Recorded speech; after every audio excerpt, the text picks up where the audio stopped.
Ku danna subscribe sannan ku danna ƙararrawar sanarwa domin samun labarai masu nishaɗantarwa, faɗakarwa gami da ilmantarwa.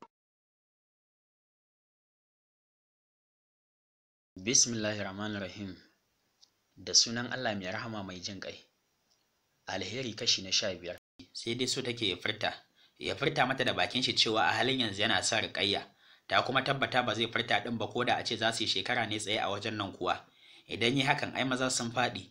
Don haka da ta gaji ita da kanta sai ta ce, ja mota ka kai ni gidanka in ba ka da abin cewa.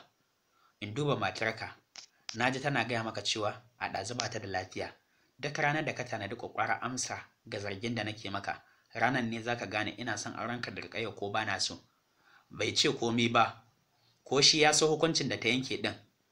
Da watakila sai dai su kwana a wurin, domin kuwa ba shi da amsar da zai bayar ga tambayarta. A hankali ya sa giya ya tada motar suka harba kan titi ba tare da sun ƙara ce da juna ko uffan ba. Bai tsaya ba sai a ƙofar gilashin ta shiga falon gidansa. Yanda Hajiya ba za ta sha wahalar doguwar tafiya ba, ya fito ya buɗe mata ƙofa ta fito.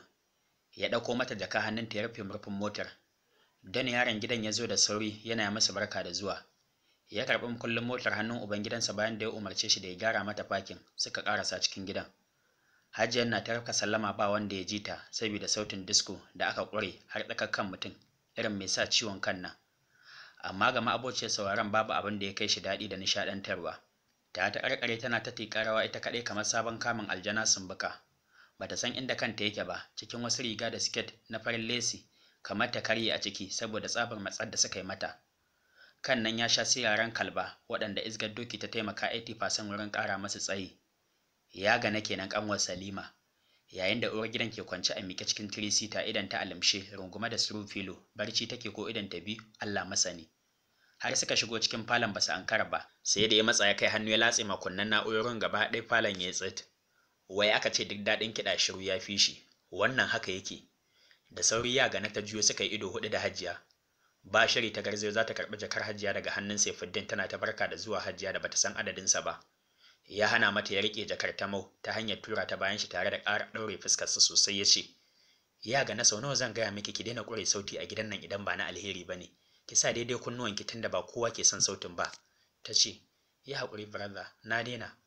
Dama anti ce ta ce in kunna mata kanta ya dame ta da ciwo, za ta samu relief daga sautin. Hajiya ta murmushi bata ce komai ba ta samu kujera mai fuskantar Salima ta zauna. Haushi ya ishe shi ya rasa me zai yi, dan shi kunya Hajiya ta kama shi. Ya san ba abin da ta tsana a rayuwar irin disko, dan takan ce ta nan ne shaidanu kan samu mafaka a gida su zauna kane amma ba gidan da ake sauraron karatun alkur'ani ba. Dan haka ya azama yin abin nan da malam Bahaushe ke cewa na ɗaya kunya kada hauka ta hanyar kama faɗa babu gaira babu dalili ba tare da ya bambance wanda yake wa faɗan ba, ya ko kanwa. A sautin ne maganin ciwon kai? Sai kun ƙara ganin CD a gidan nan balle ku kunna min sautin shedan, ta yadda dama ku kun saba da aikin shedan da ta'addanci, dole ku mai da gidan kowa gidan shedanu. Yana faɗi yana raba sidin da wayoyinta. Yakin kima ya waje da ita, kamar shi ya saya musu ba ubansu ya saya musu ba. Abin sai baiwa Hajiya dariya, amma ta gintse ta san duk burin kunya ne. In ban da haka me yasa tun san da ake kunna masa sautin bai ɗauke sidin ba sai yau da ta zo? Ta ɗaga murya ta ce, kai Saifuddin dawo da rediyon nan na ce, ta ka ce ko kai ka saya musu? Ya maida ya dire yana huci kamar ya cinye su don takaici. Salima ta yunkura ta tashi ta soma share hawaye. Cikinta ya ɗan tasa, tabbacin ya shiga watanni 4. Ta taso daga kujerarta tana share ido da bayan hannu, ta taho ta gurfana a gaban Hajiya. Ta kwantar da kai a cinyoyinta, ta soma kuka a hankali tana cewa, kin gani ko da idan ki Hajiya, kullum irin cin zarafin da yake min kenan tun da kaddaran nan ta auku. Shi abu baya taɓa wucewa a wajen shi, na ba shi haƙuri kamar in tsinke halshe na yaƙi haƙura. Cikin tsawa ya katse ta, ne kika yi wa laifi da zaki bani haƙuri? Su da suka turo miki ita don ta taimaka miki kika nakasta musu ita? Me yasa baki tunanin ki je ki ba su haƙuri ba, ko baki san inda suke ba? Sai yanzu da ita ta tako ta zo da kafa ta mai ciwo don ta zo ta ga lafiyar ki mai ciwon ƙarya, munafuka, algunguma, shine har kike da bakin kawo ƙarata? Hajiya ta sa mishi ido tana kallon shi, kallon nan nata na hukunci da ido. Baya son ko kaɗan ta yi mishi. Nan da nan jikin shi ya la'asar ya shiru, ya nufi matattakalar bene zai hau, jikinsa har tsuma yake. A hankali ta ce, dawo ka zauna, magana zan yi da kuku duka. Ta kai dubanta ga yagana, wadda ta yi tsaye ƙirƙire tana kallonsa da soyayyun idanunta tamkar an ɗaga mai. Ta baza kunne tana sauraron duk abin da ake yi, rashin tarbiyyar yarinyar ya isa. Ta ce, ke je kike ba mu wuri. Ta yi sama da sauri saboda mugun kallon da Saifuddin ya wurga mata. Salima bata fasa kuka ba ta ce, wallahi Hajiya saboda tashin hankalin fushin da Saifuddin yake da ni har bilidin na soma wato zub da jini da ƙyar dakto ya tsaye min da bebi na. Har fa tafiya ya kwana da kwanaki bai gaya min ba, rabon dangan murmushinsa ta ranar da muka samu saɓani da Ruƙayya. Takaici ya ishi Saifuddin kamar ya amaye zuciya. Yana sanya magana Hajiya bata bashi dama ba. Cikin nutsuwa Hajiya Umaima ta ce, na ji bayanin ki Salima, amma ke ku a matsayin ki na musulma me Ruƙayya ta miki kika tankaɗo ta daga bene. Salima ta sankuyar da kai tana ta kuka wurjanjan mara dalili. Daga ƙarshe ta gabata da mafita sai ta soma baiwa Hajiya haƙuri. Ta ce, wallahi kishi ne Hajiya, zuciya ce da sharin shedan. Hajiya na son mutum mai saurin amsa laifinsa da faɗin iyakar gaskiyar shi ko da ya san shi ne baya da gaskiya. Don haka Salima ta bata tausayi matuƙa, ta tabbatar ba ƙaramin so take wa mijinta ba, wanda shi ne ya angiza ta ga yin abin da ya zo ya dame ta daga baya. Ta ce, shi kishin nan Salima ba a biye masa, ita kuma zuciya shedaniya ce, tabbas kishi halak ne, to amma fa na musulunci ba na kafirci ba. Ke irin wanda kika yi na kafirai ne, wanda ba su yarda da Allah shi ne mai yi ba, sannan ƙarfinsu ba shi zai sa ko ya hana ba. Ƙarfinki da ƙarfin kishinki ba shi zai hana mijinki ya miki kishiya ba, sai idan dama Allah bai rubuta mishi ba. Kuma wani zubin halayya ku yaran zamani ita ke jawo a yi muku kishiya ko da ba a so, domin ba ku iya samun wuri a zuciyar miji ba. Idan kuka lura miji na son ku, sai ku nemi ku shige gona da iri, ku dinga fiddo iya shege kala-kala wajen miji yana son ku. Da kin san da mijin ke miki da matsayin da kike da shi a zuciyar shi kafin ki ɓata rawaki da tsalle. Da ke uwar shi ce ko ƴar uwarsa sai kin tausaya masa kuma taya shi addu'a Allah ya rage masa ko ya zama namijin duniya.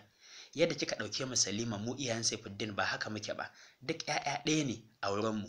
Akan me za mu turo Ruƙayya gidanki dan Saifuddin ya aure ta? Ba ma ɗaura musu auren a can gidanmu mu kawo ta a matsayin kishiyarki in suna son juna ba? Sai mun tsaya mana yara gefe kamar ba mu muka haife ku ba? To abin da baki fahimta ba shine mu ba haka muke ba. Ba ɗaya muke da sauran iyayen mijin da kike gani ko kike jin labari ba, masu katsalandan cikin rayuwar 'ya'yansu, sai dai tsawatarwa idan mun ga za a kauce hanya. Ke guji zargi a rayuwarki domin mugun abu ne. Tun kafin Saifuddin ya ganki ya sa Ruƙayya ta ranar da aka haife ta. Da san ta yake kamar yadda kike yin zargi, da ke ɗin nan baki shigo gidan nan ba. Ba wai ban bayan shi nake ba, ina miki nasiha ne kamar yadda zan yi wa Ruƙayya. Ina nuna miki hanyar rayuwa da yadda za a ci ribarta. Idan ba za ki sake halanki ba na san kai, zargi da masifaffen kishi, ba za ki taɓa cin riba a rayuwar aurenki ba da Saifuddin kaɗai ba, da kowaye kika aura komai san da yake miki wallahi. Gashi a yanzu zarginki da kishinki ya janyo faruwar al'amura da dama da cikinmu babu wanda ya taɓa tunanin faruwarsu. Ki nufin alheri ga kowa, ke ma sai ki ga alheri. Ko kin san abin da 'yar turewar da kika yi Ruƙayya janyo mata? Salima ta yi shiru tana kallonta. Sautin muryar ta ya sauya a wannan lokacin. Kan Salima a sunkuye yake, bata amsa ba, haka nan bata ɗago ba. Saifuddin ya girgiza kai, ya miƙe zai fita. Hajiya ta ce, koma ka zauna. Ba dai da son ran shi ba, haka ya koma ya zauna yana kallon wani gefen daban. Baya son wannan sasancin da Hajiya ke sanya musu. Dan a ganin shi Salima bata horo ba tukum, da sauran lokaci, amma ba dan ya daina son matar shi ba. Sannan shi yanzu kwata-kwata ta salibe mishi, ta sire mishi a rai. Baya buƙatar ci gaba da zama da ita. Baya ganin kowace ɗiya mace da gashi a kasai rak. Hajiya bata kuma bi ta kan shi ba, ta koma kan Salima, ba tare da ta ci gaba da buƙatar furucin bakinta ba, ta ci gaba da bayaninta. Ruƙayya ta samu shafewar tunaninta na baya kwata-kwata. Yaya kuke kiran shi da Turanci? Oho. Salima ta ɗago cikin sauri ta dubi Hajiya. Jajayen idanunta cike da baƙar ƙarin haske. Hajiya Umaima ta gyaɗa kai ta ce, abin nufi, ba za ta kuma tuna abin da ya gabata a rayuwarta ba. Babu kuma ƙayyadadden lokacin da za a iya cewa a cikinsa za ta tuna komai. A halin yanzu zancen nan da nake miki, komai sai an koya wa Ruƙayya. Ba ta san kanta ba, tamkar yaro sabon haihuwa. Cikin matsananciyar fargaba da karkarwar murya ta ce, na gane, loss of memory? Hajiya ta gyaɗa kai. Jikin Salima ya sanyi kalau, jijiyoyin jikinta suka saki, yawun bakinta ya kafe ko motsi ta kasa. Nauyi da nadama suka yi mata da baibayi ta kasa ɗagowa ko na sakan ɗaya ta dubi sarakuwar tata. Hajiya ta ci gaba da cewa, sai hakan ya janyo sauyawa al'amarin zuwa yanda kike zargin sa. Kin ga dai da farko Ruƙayya tana da wanda za ta aura, ko zuwan da ta yi rigima aurenta ce ta kawo ta. A sanadiyar laluran nan da ta same ta ta dalilin ki, mijin ya ce ya fasa, bayan mahaifinta ya tara mutane zai ɗaura mata aure. Ban sanya aka yi ba, sai ji ne an ɗaura auren da Saifuddin. A razana Salima ta ɗago manyan idanunta suka fito ƙuru-ƙuru, ta katse ta cikin sarƙaƙƙiyar murya ta ce, wani Saifuddin ɗin? ya fanshi uwarsa ta hanyar kai hannun shi ya nuna kanshi, ni Saifuddin din. Kafin ya rufe baki Salima ta fasa ƙara mai gigitarwa wadda ta fiddo ya gane da gudu don ganin abin da aka tare aka yi 'yar uwarta. Ko kafin ta ida su sakowa, Salima ta kai wa kwallar Saifuddin cafka da dukkanin hannuwanta biyu cikin kuka ta ce, wallahi baka isa kai min tozarcin nan ba. Ni na san munafunci ne kuka taru kuka kulla, kuma wallahi ba zan yadda ba, sai dai ka zaɓa ko ni ko ita. Daga shi har Hajiya baki suka buɗe cikin mamakinta, amma ko motsi ba su ba. Salima kuwa bata farfaɗar da abin da ya zo bakinta ba, bata kuma sake shi ba, tana kuka sosai da hawaye da majina. Babu irin tunanin da bai shigi Saifuddin ba a wannan lokacin, ya doke ta ne ko ya mare ta, ya yi kwalla da ita ko ko ya kakkarya ta. Wata zuciyar ta ce, duka ko mari ba sa maganin mahaukaci. Cikin nutsuwa Saifuddin ya ce, to jikanin in miki bayanin yadda muka yi maka kullan munafarcin. Ta kuwa cika shi ta jadinga, hannuwa ƙugu na mai shirin dambe, shi kuma sai soma binta, idanuwan nan farare kal sun rikide sun juye kamar na bakin kumarci. Bata fasa ja da baya ba, shi kuma bai bar biyarta ba ƙaramin razana ta yi da tension ɗin da ta ganshi ciki ba. Bata tsaya ba sai da ta dangana da ƙarfen bene wanda ya kare ta daga yin tuntuɓe ta faɗi, jikinta yana ta kyarma. Ya tare gaba ya tare baya, ya tare hagu ya tare dama, ba da komai ba sai da girmansa da kwarjininsa wanda ba duk maza Allah ya mallakawa ba. Ya ce, idan san da nake miki shine zai zamo ajalina, ni Saifuddin na sake ki saki 1, 2. Allah sarki. Da gudu Hajiya ta taho, duk da ciwon kafarta ta cin masa, ta kai yatsanta na dama ta toshe mai baki, hawa yana zubar mata ta ce, kai can zuwa na gidan nan dan na gyara, kai can abin da ya sa na tako kafata a gidanka dan na gyara aurenka, a gaba na Saifuddin?